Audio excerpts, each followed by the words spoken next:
Okay. So, hello everyone. So this presentation will be, as mentioned, about Italian-American Olympian and war hero Louis Zamperini. So most of the research for this was based on the Unbroken Book by Laura Hillenbrand. And there were also multiple other sources, including Louis himself, in interviews and such used. So this is a fairly accurate representation of what this remarkable man was and did. So this presentation will be split into two parts. The first will be dealing with Louis's life before being captured as a prisoner of war by the Japanese. And the second part will be about his life after being captured as a prisoner of war, as well as his life as a sufferer of PTSD. So Louis' journey began on 26 January 1917 in the small town of Olean, nestled in upstate New York. He has an older brother and two younger sisters, Pete, Sylvie, and Virginia. And in this right photo, you can see the two girls on the parents' laps and Louis between his parents and Pete at his mother's side. And another with toddler Louis and child Pete. So they were born into an American immigrant family. So they were raised in a tight-knit community that valued hard work, determination, and family ties. Zamperini's parents, Anthony and Louise, immigrated from Italy to the United States in pursuit of the American dream. And they brought with them a deep sense of cultural heritage and installed this into their children. Growing up, Louis was immersed in his Italian roots, embracing the language, traditions, and values passed down through the Zamperini's line. Along with this, he was raised strict Catholic, but he was a very rebellious child and teenager. He was a smoker by 5, a dream of hopping trains to Mexico and getting into all sorts of trouble. As a child, he could hardly speak any English, and this quickly drew the attention of the neighborhood bullies. His father taught him how to box for self-defense, and soon I was beating the tar out of every one of them, but I was so good at it that I started relishing the idea of getting even. I was sort of addicted to it. And once he made clear that he was not a kid to be messed with, he started picking fights himself just to see if he could beat anyone. On one occasion, he even deflated a teacher's car tires after she disciplined him. And on another, he chucked a tomato at a cop. His family members were convinced that prison was in his future. Once Louis made it to Olean High School, his brother thought he should try and remove the rebel from him. He forced him to compete in the track team, where Pete was already a star athlete.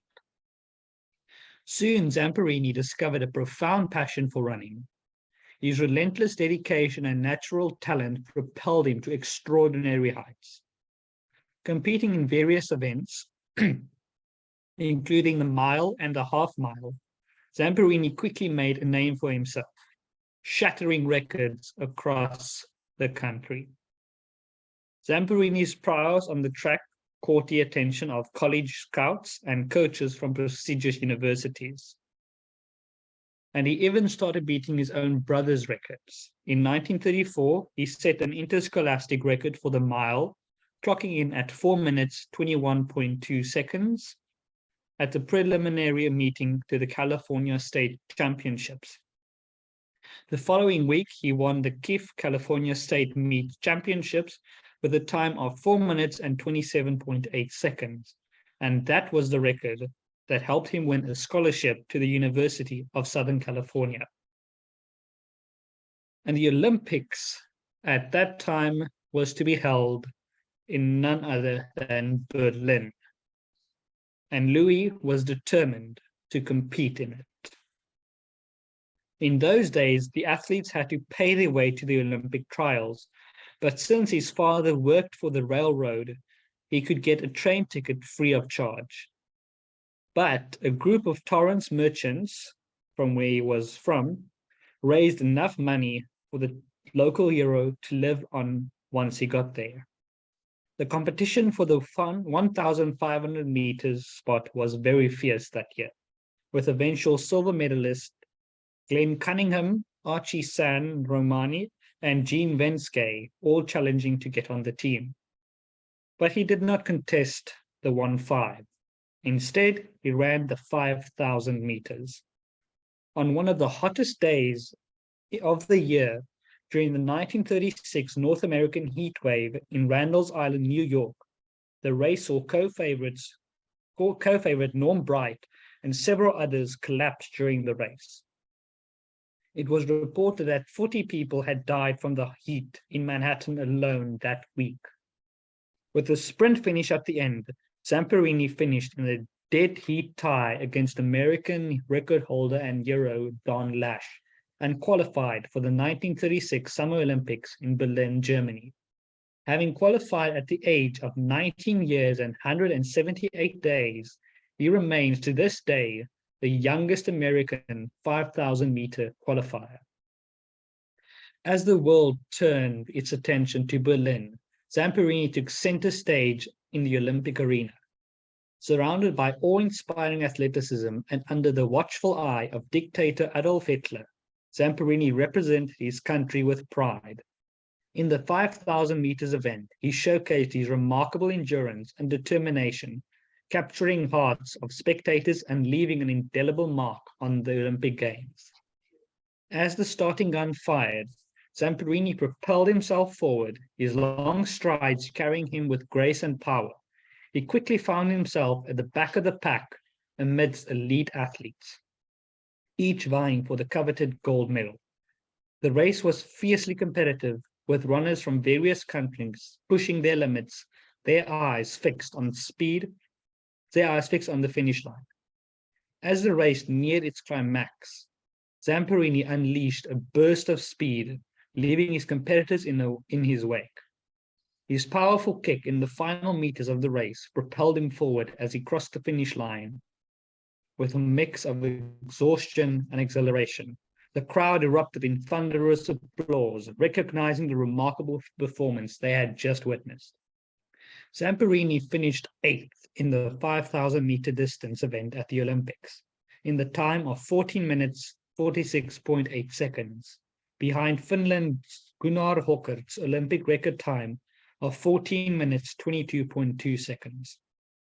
However, his final lap of 56 seconds was fast enough to catch the attention of Hitler himself. Zamperini came to his stand, whereas, quote, you're the boy with the fast finish. And they had a lengthy conversation after that race. Just as Louis Zamperini's athletic career was reaching new heights, the world was thrust into the chaos of World War II. Like countless young men of his generation, he dropped out of college and put his dreams on hold and answered the call for duty. He enlisted in the United States Army Air Force in September of 1941 and earned a commission as second lieutenant, and was posted to the Pacific island of Funafuti as a bombardier on the B-24 Liberator bomber Superman. In 1943, Superman participated in the bombing mission against the Japanese-held island of Nauru, with Zamperini serving as bombardier. Following the successful raid, his craft was attacked by 3 Japanese Euros, and the bomber was severely damaged. 5 of the crew were wounded, 1 of whom died. The May 4th New York Times credited Zamperini with administering first aid to the 5 wounded members of his Liberator bomber crew and saving the lives of 2 on the return flight from the April 21 Nauru raid. Ground crewmen counted 500 bullet and shell fragment holes in the fuselage fuselage and tail structure of the big four-engine bomber after it had skidded to a stop with a flat tire on the runway. So with Superman no longer airworthy, the healthy crew members were transferred to Hawaii for reassignment. Zamperini, along with some other former Superman crewmates, was assigned to conduct a search for a lost aircraft and crew. They were given another B-24, Green Hornet, a notorious plane among the pilots as a defective lemon. And a lemon is a vehicle that turns out to have severe malfunctioning issues, affecting its safety, value, and utility. In May 1943, before his final mission, Louis ran a mile in under 4 minutes and 12 seconds. This is an immense achievement, considering he was running on the sandy beaches. On 27 May 1943, while on the search, mechanical difficulties caused by the bomber caused the bomber to crash into the ocean 850 miles or 1.3 kilometers south of Oahu, killing 8 of the 11 men aboard. The 3 survivors were Zamperini, pilot Russell Allen Phillips, and Francis McNamara. With little food and no water, they subsisted on rainwater, small fish, eating rotten and raw birds that landed on their raft. McNamara ate all the chocolates they had in a panic in a few days into the journey, but he later redeemed himself by using an oar to defend the survivors from a shark attack. The challenges of finding stability on their makeshift vessel, the constant battle against the elements, and the ever-present threat of dehydration and exposure painted a vivid picture of the physical hardship endured by the survivors. With the few tools they were able to salvage from the crash, the men were able to manage the 2 small rafts that got released when the plane crashed.